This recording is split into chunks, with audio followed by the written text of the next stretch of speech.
Décision Plus est au service des investisseurs boursiers depuis 1987, au tout début de l'autonomie boursière.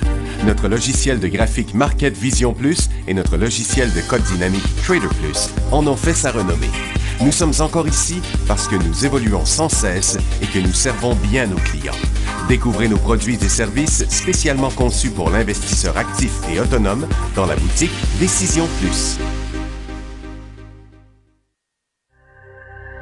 Le logiciel de graphique Market Vision Plus est en français.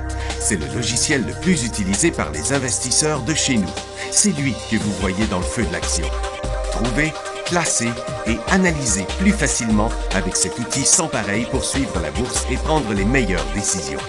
Gardez vos titres à l'œil avec Market Vision Plus. Consultez la boutique Décision Plus pour en faire l'essai pendant 10 jours sans aucun frais, c'est garanti. Laissez-nous vous guider pour analyser la bourse et prendre vos décisions. Les analystes de Guru.tv feront tout le travail pour vous. De minute en minute, nous classons les titres selon leur situation technique. Nous révélons les signaux d'achat et de vente. Nous publions des recherches poussées et nous prodiguons des conseils en temps réel. Ça commence avant l'ouverture et ça se poursuit jusqu'à la fermeture des bourses. Profitez de chaque cycle boursier avec Guru.tv. Trader Plus, l'instrument du day trader. 50 cotes qui clignotent en même temps. Autant de listes que vous voulez. Graphiques à la seconde. De 3 à 30 graphiques. Des alarmes à volonté. Des listes de cotes préparées. Des modèles graphiques préparés. Prêts à faire feu. Achetez, vendez avec Trader Plus.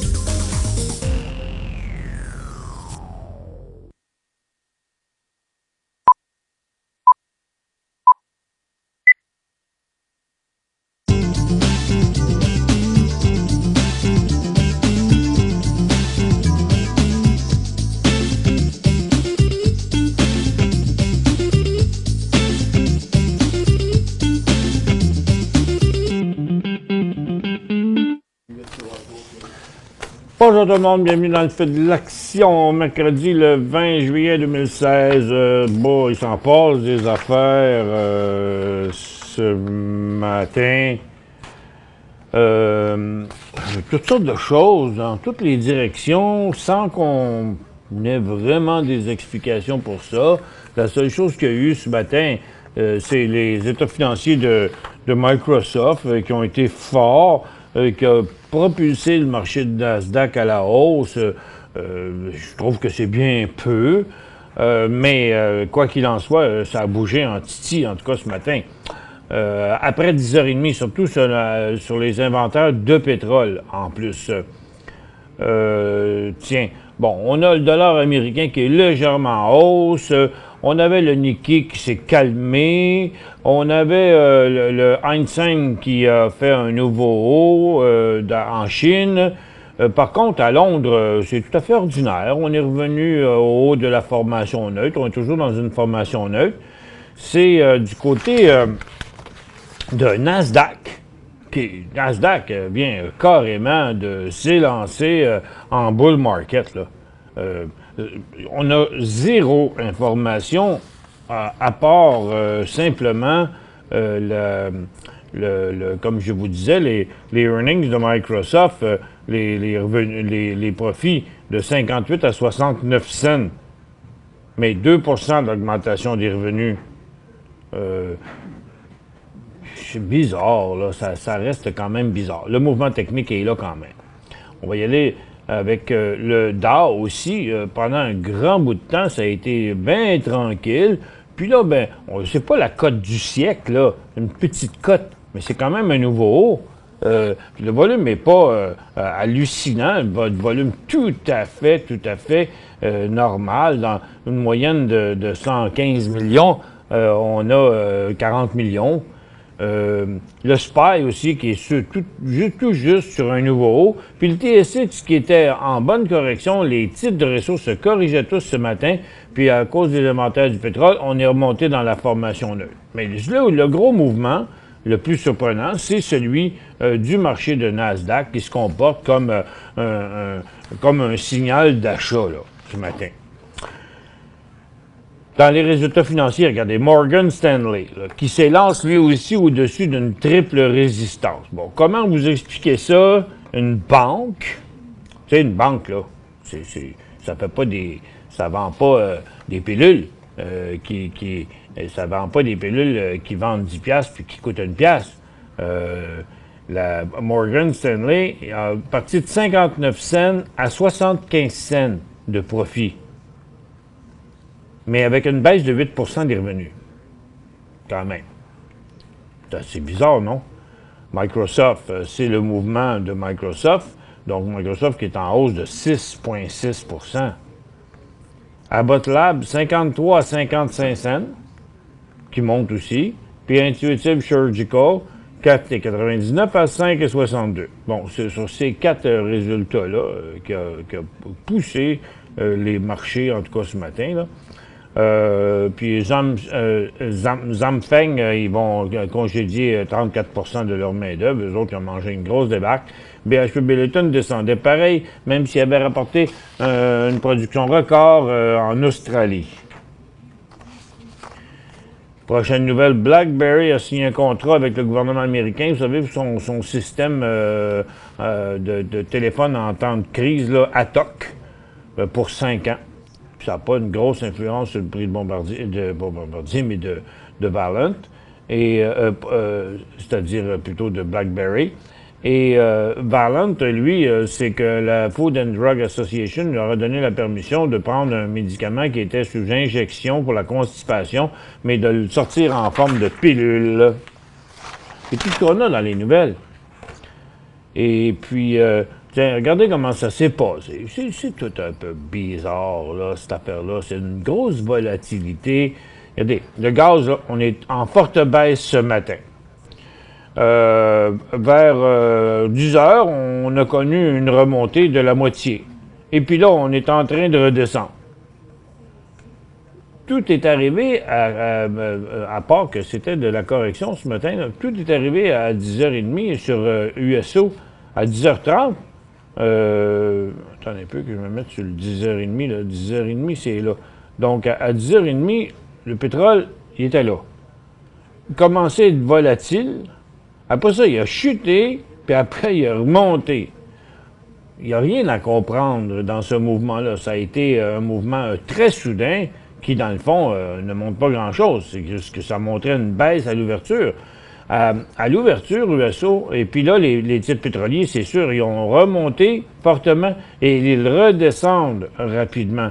Même les mines ont été influencées par ça, tandis que l'argent, l'or et les orifères n'ont pas réagi à ce mouvement-là. Donc, quoi, les robots se sont emballés, quelque chose du genre. Regardez le graphique quotidien.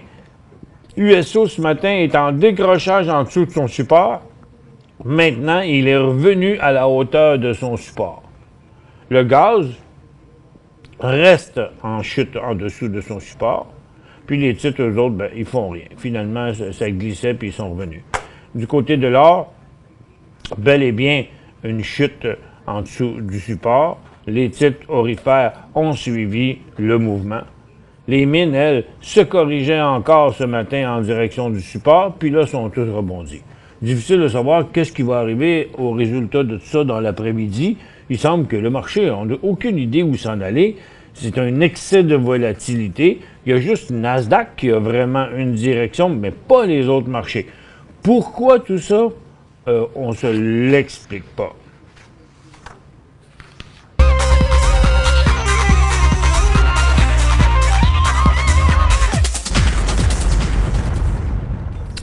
En fait, c'est pas les inventaires de pétrole du mercredi qui auraient pu créer autant de mouvements, qui représentent comme des milliards en même temps sur le marché, là. Donc, si on voit là maintenant, la forte hausse qu'on a eue sur les pétrolières, qui est en train... Ça a commencé par une baisse, mais donc beaucoup d'activités intra-séance. Les minières étaient en bonne chute aussi, sont remontées, là, sont en train de redescendre. Et puis, les orifères sont restés en bas. Mais il y a quand même la consommation discrétionnaire qui a monté, les services financiers, les industriels aussi, la technologie.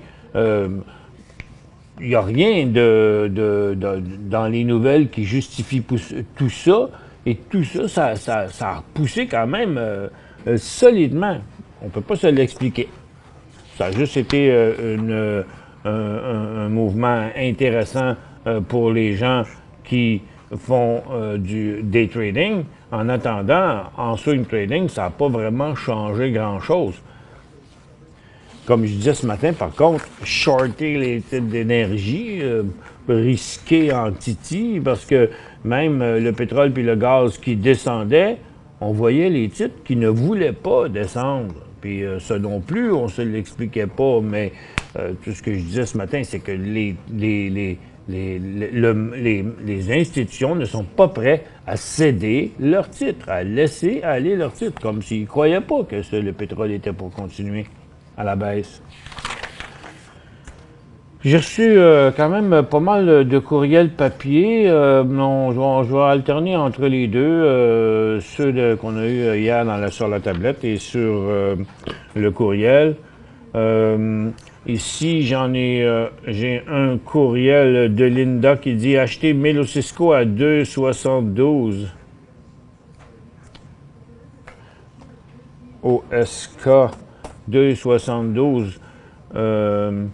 C'est vrai, Cisco qui a changé là je comprends pas pourquoi j'ai pas le reste du graphique, Maxime, sur Cisco.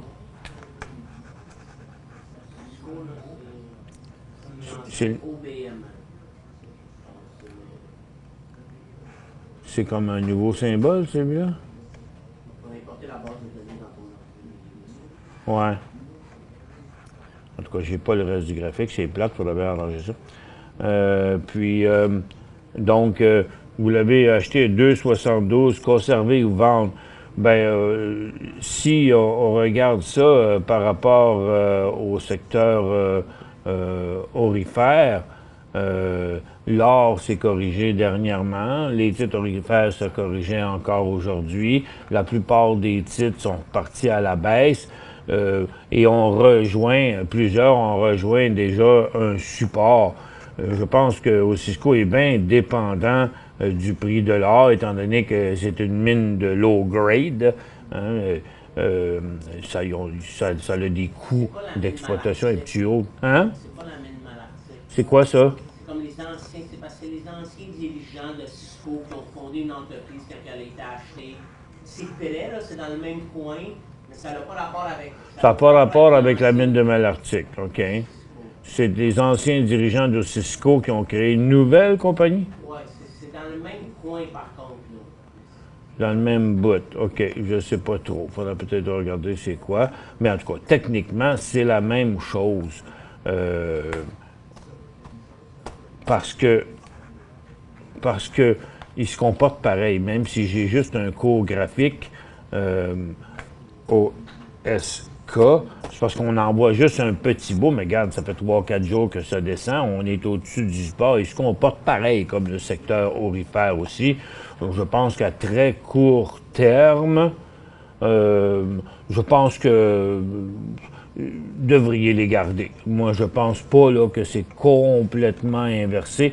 En théorie, c'est juste une correction qui pourrait bien reprendre à la hausse. En bas de 2,20 $, je dirais oui, peut-être, mais pour l'instant, je vois pas ça comme très dangereux. GSR, Gold Strike Resources, bon, comme la plupart des titres d'or se corrigent. Aujourd'hui, vous avez acheté ça à 22 cents le 5 juillet. Je sais pas, je sais qu'il n'est pas en descente, mais il me fait peur et je manque d'autres belles occasions. Quoi faire? Bon, vous saviez, la réponse était presque écrite dans votre courriel, Pierre. Le courriel, le 14 juillet, il était juste rendu ici, mais après le courriel, ça fait quelques jours que j'ai le courriel. Depuis quelques jours, il avait monté. Je ne sais pas si vous en avez profité pour diminuer votre position dans le coin de 30-32, parce que vous faisiez du 30 % de profit. Là, maintenant, vous êtes encore à profit. Le titre vaut 25, vous l'avez payé 22. Mais comme vous dites, si vous manquez d'autres occasions, puis vous avez peur de cette transaction-là, bien là, vous êtes à profit. Regarde, vous savez quoi faire. Il y a un piton facile qui est marqué « Vendre ». Bonjour, pouvez-vous analyser TV? Trevally Mining, acheté 40 000 à 71 cents, bien, il vaut 80 cents. Puis malgré la correction des mines aujourd'hui et des aurifères, lui, le titre, il ne se corrige pas du tout. Il a monté sur des bons volumes, il est très, très, très fort. Je reviens là-dessus après la pause. Pour joindre Michel Carignan et son équipe par courriel, écrivez à michelcarignan@decisionplus.com. 5 bonnes raisons de gérer vos investissements avec Banque Nationale Courtage Direct. Des frais de commission fixes à 9,95 en tout temps pour tous les clients et à partir de seulement 6,95 si vous êtes un investisseur actif. Aucun frais d'administration annuel si vous détenez plus de 20 000 $ dans vos comptes. La possibilité d'ouvrir des comptes enregistrés en devise américaine. Des outils performants afin de faciliter vos prises de décision. Un service à la clientèle primé et un niveau de satisfaction parmi les plus élevés de l'industrie. Pour en savoir plus, visitez le bncd.ca ou appelez-nous dès maintenant. Décision Plus est au service des investisseurs boursiers depuis 1987, au tout début de l'autonomie boursière. Notre logiciel de graphique Market Vision Plus et notre logiciel de code dynamique Trader Plus en ont fait sa renommée. Nous sommes encore ici parce que nous évoluons sans cesse et que nous servons bien nos clients. Découvrez nos produits et services spécialement conçus pour l'investisseur actif et autonome dans la boutique Décision Plus.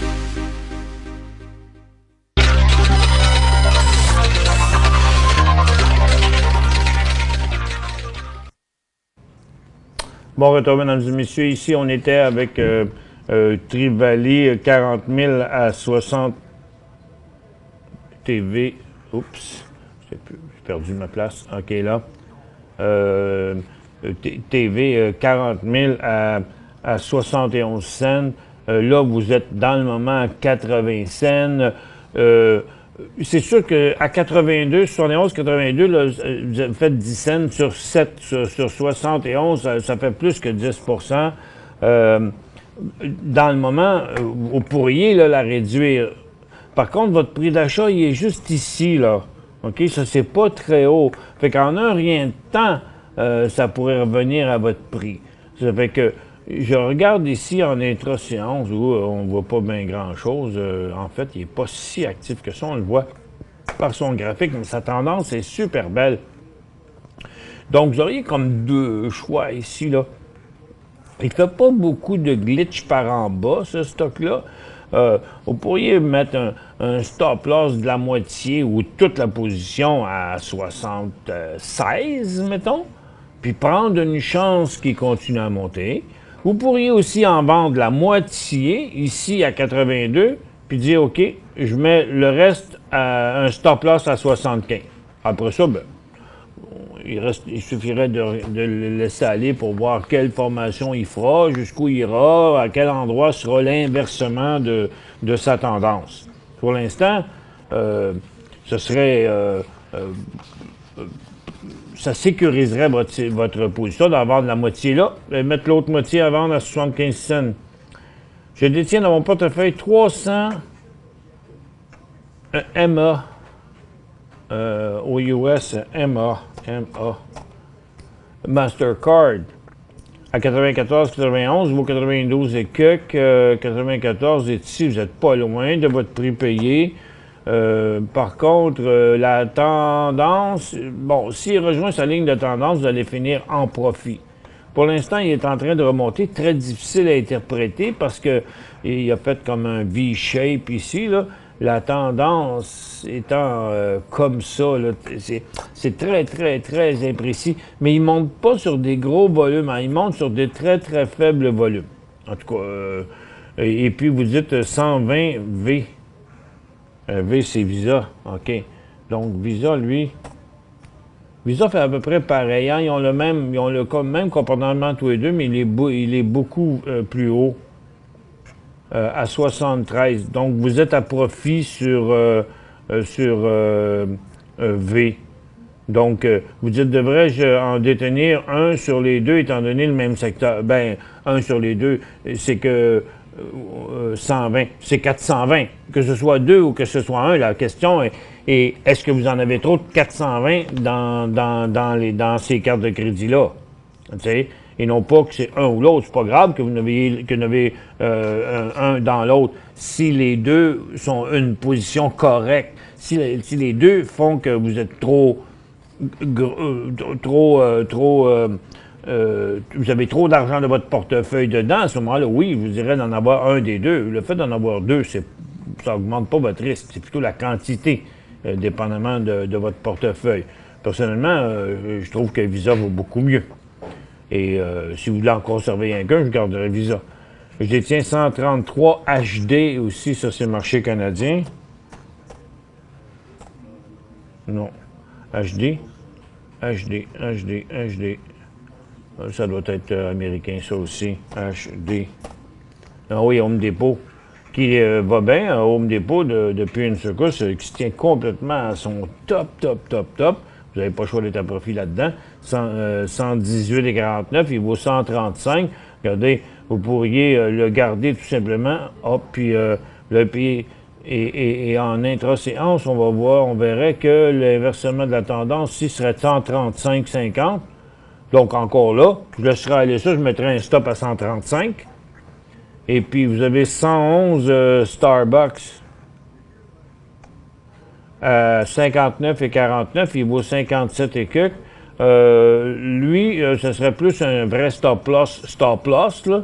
J'aimerais pas, ce serait pas très bon s'il tombait en bas de 56,60. Vous pourriez le conserver aussi parce qu'il est quand même en remontée, mais vous pourriez le séparer en deux, en vendre la moitié de votre position s'il tombe en bas de 57 et l'autre moitié s'il tombe en bas de 56,60.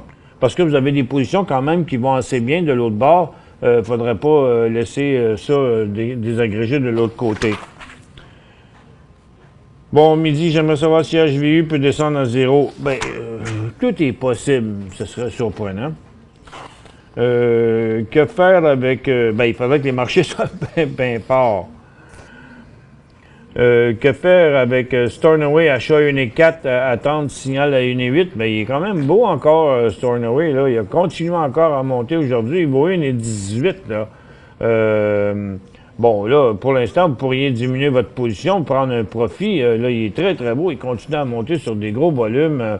Je pense que le Stornoway va demeurer très, très, très actif parce que rendu à l'étape où ils sont là, de production, qui vont commencer à grinder du matériel qui ont sorti, tout peut arriver encore dans les derniers mois. Là, pour l'instant, c'est pas un signal d'achat. En tout cas, c'est une place pour réduire la position. Parce qu'ils n'ont pas annoncé rien de super extraordinaire. C'est plus de la promotion qu'il y a eu sur le titre dernièrement. Et puis, et de l'anticipation, de l'engouement pour que les gens ont envers cette compagnie-là. C'est plus ça. Fait que là, pour l'instant, à très court terme, ce serait assez surprenant de le voir aller bien, bien plus loin que ça. C'est une belle place pour prendre un profit, Gaston. PSG et PIF sur TSX, PSG et PIF, PSG, c'est Performance Sport, mais ils ne performent pas bien. Puis regardez, il y a une très, très longue formation sur ce titre-là en intra-séance, ça ne donne pas grand-chose, là. Bon, c'est parce qu'il y a très peu de volatilité. Disons que il y aurait un gros signal de vente à 3,75 $. Puis il y aurait un gros signal d'achat à 4,30 $, 4,40 $. Mais il y en a déjà fait, puis il n'a pas marché. Fait que moi, je suggérerais attendre plutôt le deuxième signal à la hausse si vous avez l'intention de l'acheter à un moment donné. Mais par contre, si vous l'avez, bien, qui tombait en bas de 3,75 $, là, je m'en débarrasserais. Dernier courriel à répondre après la pause.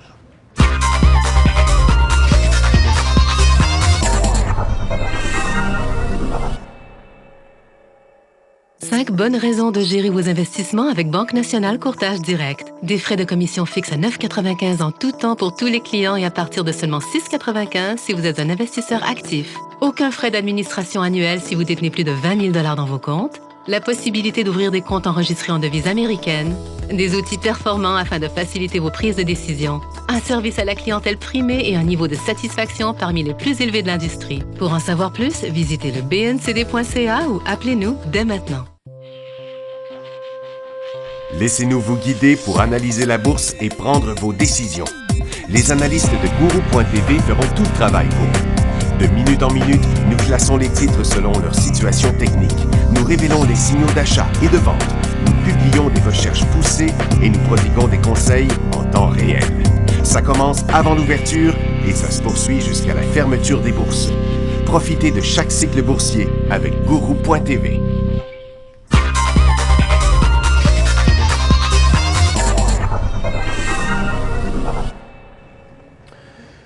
Bon retour, mesdames et messieurs. Carole dit, bon, QRM. QRM. Quest Rare Metal. Il y avait raidé un petit peu les métaux rares il y a quelques mois. Là, ça s'est complètement calmé. Plus personne qui en parle. Il se passe plus grand-chose. Malgré tout, hein, on avait un creux ici, on avait un creux là, puis maintenant le creux, étant donné qu'on est remonté ici, il semble être là. Donc, étant donné que ça a pris beaucoup de temps, cette phase-là, si la baisse était... Regardez, je vais vous montrer quelque chose. Si le prix actuel, au lieu d'avoir pris bien du temps à s'en aller de même, qui fait que la tendance, on ne peut pas la suivre de même, là, OK? Si le prix actuel était ici, là, au lieu d'aujourd'hui, là, OK? S'il était ici, bien, ça nous donnerait un creux là et un creux ici, OK? Même s'il y en avait un autre là. Et là, on pourrait tracer une certaine ligne de tendance. Vous voyez, le même prix, là, qui est là. On aurait une certaine ligne de tendance. C'est parce que ça a pris du temps par là. Donc, pour l'instant, en tout cas, ce n'est pas un signal d'achat. 17,5, 18 cents, ce serait un signal d'achat. Par contre, je dirais que s'il rechutait encore, ce ne serait pas très bon signe, là. Mais ce serait plus un signal de vente vers les 1200, à peu près.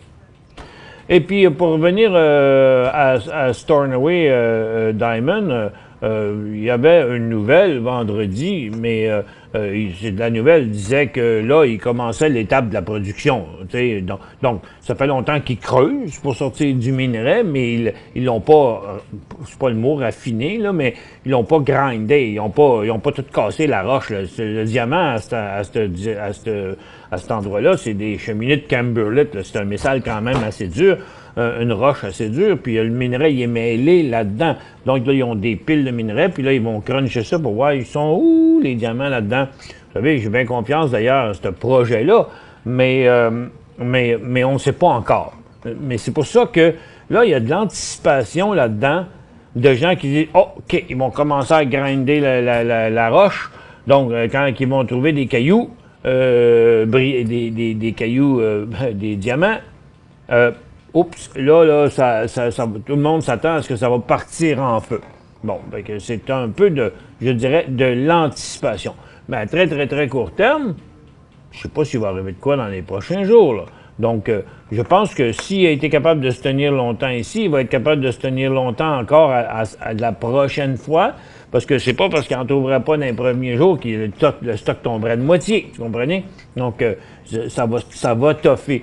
Mais là, pour l'instant, j'aimerais bien voir où la pause de ce cycle-là, puis on pourra l'acheter à l'autre cycle. Là, c'est sûr que bien du monde commence à le dire, « Ouais, je devrais avoir une position, moi, là-dedans. » Acheter SQQQ 16 et 1. Ouais, puis là, à cause de ce qu'il fait Nasdaq aujourd'hui, SQQQ, ça fait le contraire, hein? Ça fait que comme Nasdaq aujourd'hui vient de faire un élan en bull market, là, regarde, on peut pas se mettre à dire que les signaux sont pas bons, là.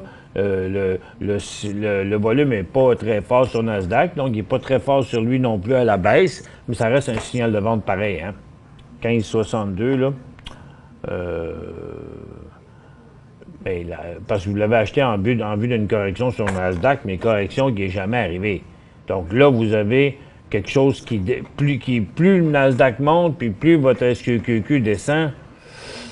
Fait que ce serait peut-être une bonne idée de réduire la position, voire même la fermer. BNP, on attend le prochain signal ou pas? C'est B.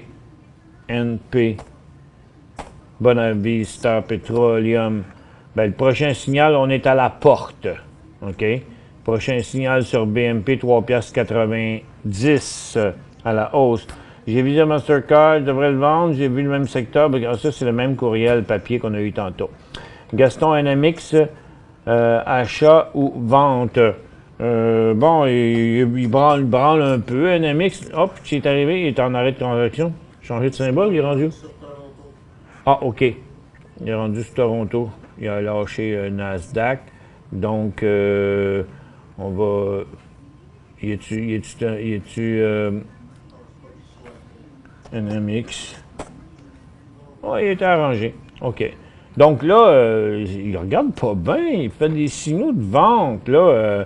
Nemaska, pourquoi? Aucune idée. Le rapport à la baisse, mais ça fait partie des hauts et des bas. Donc, il est dans une tendance baissière. Pour l'instant, il donne des signaux de vente et je pense on se doit de réduire les positions, de réduire la position à chaque signal de vente de manière à pouvoir le racheter plus tard quand il sera plus creux. Regarde, même des grosses mines bien établies, monte, descente. Donc, même ça peut faire ça. Ils ont fait des financements aussi. Peut-être que ça a découragé un peu de monde, mais là, c'est définitivement une tendance baissière et c'est des signaux de vente, un en arrière de l'autre, que le titre produit. TNC, c'est quoi ça? Ben, c'est pas un bon symbole pour TNCV pour la prochaine personne qui demandait ça. Là, il semble qu'il n'existe pas ce symbole-là. 2-3 secondes encore. Question d'aller voir où sont rendus nos marchés. Nasdaq continue toujours en feu. Le Dow Jones avec un 50 points. Le TSX 16, mais c'est parce que les ressources restent faibles. Regardez, l'or, les orifères restent faibles aujourd'hui. Le pétrole qui a monté à cause des inventaires est juste revenu à zéro. Donc, les mouvements restent forts sur le TSX. Moi, je dirais que dans les secteurs traditionnels, c'est à conserver parce que on tient le coup au-dessus des supports. Dans l'or, si ça venait qu'à rechuter encore, on pourrait réduire nos positions. Mais pour ce qui est des pétrolières, ça reste à surveiller. Il y a quelques titres qui restent bien forts, quelques titres se corrigent. Ils n'ont même pas chuté fortement ce matin quand le pétrole a tombé. Donc, on dirait bien qu'il y a quelque chose qui se trame en quelque part, mais c'est pas si facile la situation présentement sur les marchés. À voir ce que Nasdaq vient de faire aujourd'hui. Je pense que pour le moment, on conserve nos positions. Et on va essayer on va attendre encore une couple de jours à voir quel marché vraiment, quelle direction vraiment les marchés vont prendre. Est-ce qu'on va suivre le Nasdaq, oui ou non? Parce qu'il y a un marché qui a fait ça, puis c'est à cause de Microsoft. Je vous souhaite une bonne fin de journée à tous, on se retrouve demain.